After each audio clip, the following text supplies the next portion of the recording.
2006 के Malegaon blast case में Bombay high court ने 22 अप्रैल को 4 आरोपियों को बरी कर दिया। फैसला हाई कोर्ट के चीफ जस्टिस चंद्रशेखर और जस्टिस श्याम चांदक की डिवीजन बेंच ने सुनाया। आपको याद होगा कि मालेगांव में इन धमाकों में 37 लोगों की जान गई थी। अब हाई कोर्ट ने जिन 4 आरोपियों को बरी किया है उनके नाम है राजेंद्र चौधरी, धन सिंह, मनोहर राम सिंह नरवारिया और लोकेश शर्मा। मालेगांव केस क्या है, विस्तार से समझने के लिए देखिए तारीख का ये पुराना एपिसोड।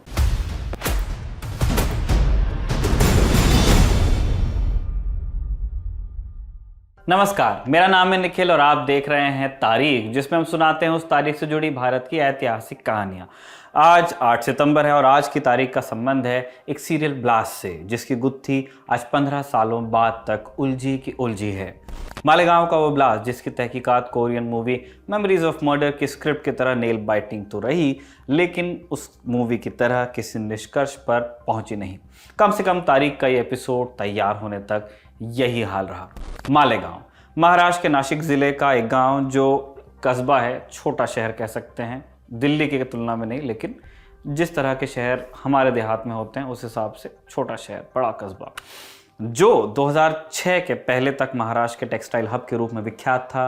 ये गांव या कस्बा पहले से ही सांप्रदायिक तनाव का केंद्र रहता आया है। अमेरिका द्वारा अफगानिस्तान पर आक्रमण का भी 2001 में यहाँ बड़े पैमाने पर विरोध हुआ था और उन प्रदर्शनों के दौरान 12 मुस्लिम प्रदर्शनकारी मारे भी गए थे। आज का किस्सा शुरू होता है 8 सितंबर 2006 को। वो जुमे का दिन था, साथ ही शब बारात भी थी। मान्यता है कि शब बारात को इबादत करके इंसान हर गुनाह से बरी हो सकता है, इसीलिए दुनिया भर की हर मस्जिद की तरह मालेगांव की मस्जिदों में भी और दिनों से कहीं ज़्यादा भीड़ थी। करीब 1:15 बजे थे, नमाज खत्म हो चुकी थी। इस मस्जिद के पास की एक कब्रगाह में 2 विस्फोट हुए। बाद में कुछ रिपोर्ट्स में दावा किया गया कि 2 नहीं कुल 3 बॉम्ब फटे थे। विस्फोट में कुल 37 लोग मारे गए और 200 से ज़्यादा जख्मी हुए। जाहिर था कि मरने वालों में अधिकतर मुसलमान ही थे। पुलिस की जांच से पता चला कि इन विस्फोटों में RDX, अमोनियम नाइट्रेट और फ्यूल ऑयल का इस्तेमाल किया गया था। सेम वही मिश्रण जो 11 जुलाई 2006 के मुंबई ट्रेन बम ब्लास्ट में इस्तेमाल हुआ था। विस्फोटों के बाद 10 सितंबर को 2 संदिग्धों के स्केच जारी हुए।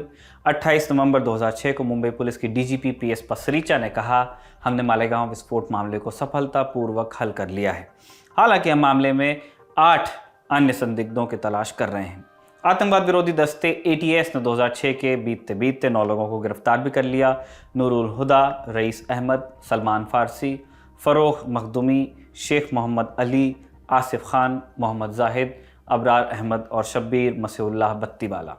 इन 9 लोगों के संबंध कथित रूप से student Islamic movement of India Simi और हरकतुल जिहादी इस्लामी हुजी से बताए गए।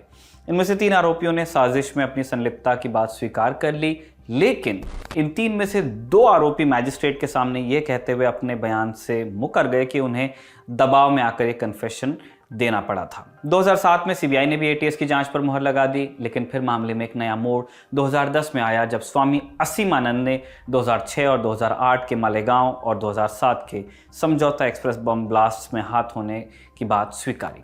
हालांकि ATS ने शुरुआत में ही हिंदू राष्ट्रवादी समूहों की संलिप्तता से इनकार कर दिया था और इसके लिए उन्होंने तब अजीब से तर्क रखे थे जैसे RDX का इस्तेमाल सिर्फ इस्लामिस्ट संगठन ही करते आए हैं।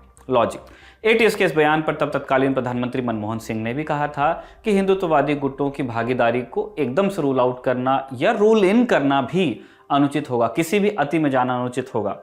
उन्होंने आगे कहा कि मुझे लगता है कि एक निष्पक्ष जांच होनी चाहिए जो सच्चाई को सामने लाए। खैर, स्वामी असीमानंद के बयान के बाद 2011 में जांच राष्ट्रीय जांच एजेंसी NIA को सौंप दी गई। अभी भी ATS द्वारा गिरफ्तार 9 लोग जेल में ही थे। NIA के पास केस आने के बाद इन 9 लोगों ने नवंबर 2011 में जमानत की अर्जी डाल दी और इन्हें बेल मिली। उधर NIA ने मई 2013 में 4 दूसरे ही लोगों को इस मामले में गिरफ्तार कर लिया। ये 4 लोग थे मनोहर नवारिया, राजेंद्र चौधरी, धन सिंह और लोकेश शर्मा। इनके खिलाफ 23 मई 2013 को आरोप पत्र दायर किया गया। धन सिंह के तार समझौता एक्सप्रेस और 2008 में हुए एक और मालेगांव विस्फोट से भी जुड़े हुए थे। NIA ने ATS और CBI की जांच को खारिज कर दिया और हिंदुत्ववादी अतिवादियों को घटना का जिम्मेदार बता दिया। NIA ने अपने आरोप पत्र में कहा, ATS और CBI की पिछली जांच एक फेक बॉम्ब पर केंद्रित थी। 13 सितंबर 2006 को मोहम्मदिया मस्जिद की सीढ़ी पर एक नकली बम मिला था जो फटा नहीं और बम का पता लगाने वाले अधिकारियों ने इसे निष्क्रिय कर दिया। मालेगांव पुलिस ने नकली बम मामले में नूरुल हुड्डा और रईस अली को गिरफ्तार किया था। बाद में मालेगांव विस्फोट मामले में उन पर मामला दर्ज हुआ। बाद में एनआईए ने एक गवाह के हवाले से घटना का ब्यौरा भी दिया, जो कुछ इस तरह था।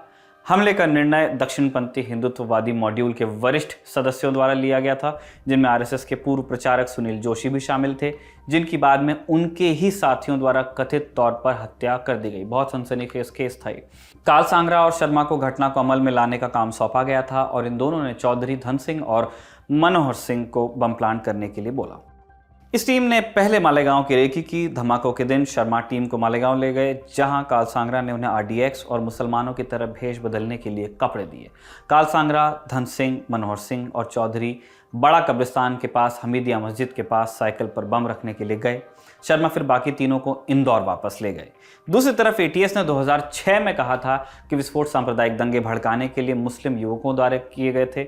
बमों के लिए आरडीएक्स पाकिस्तान से आया था और एक पाकिस्तानी नागरिक मुजम्मिल ने उन्हें मालेगांव में इकट्ठा किया था। आरोपी नूरुल हुदा, रईस अली और अबरार अहमद द्वारा एक एक बम लगाया गया था। यवतमाल के एक इमाम जाहिद मजीद ने बम लगाया और उसी दिन लौट आया।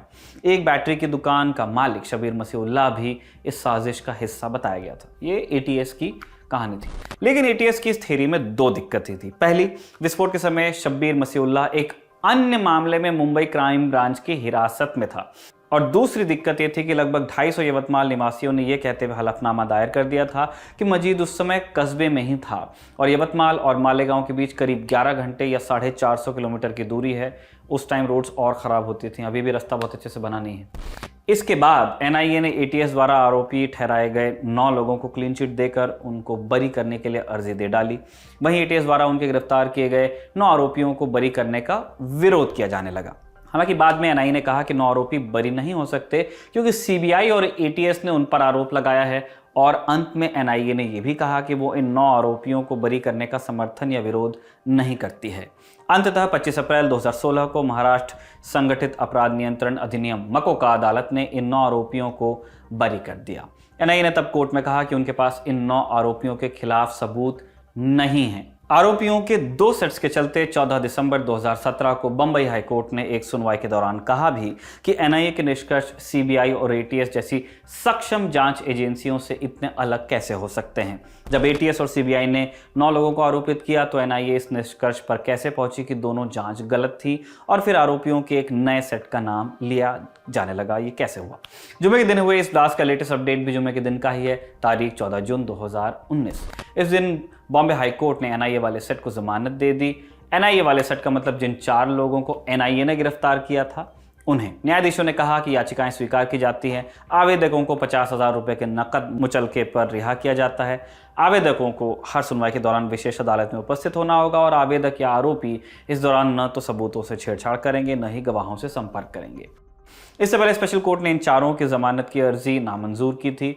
अब आपके समझ में आ गया होगा कि क्यों हमने शुरू में ही केस की तुलना मेमोरीज ऑफ मर्डर मूवी से की थी।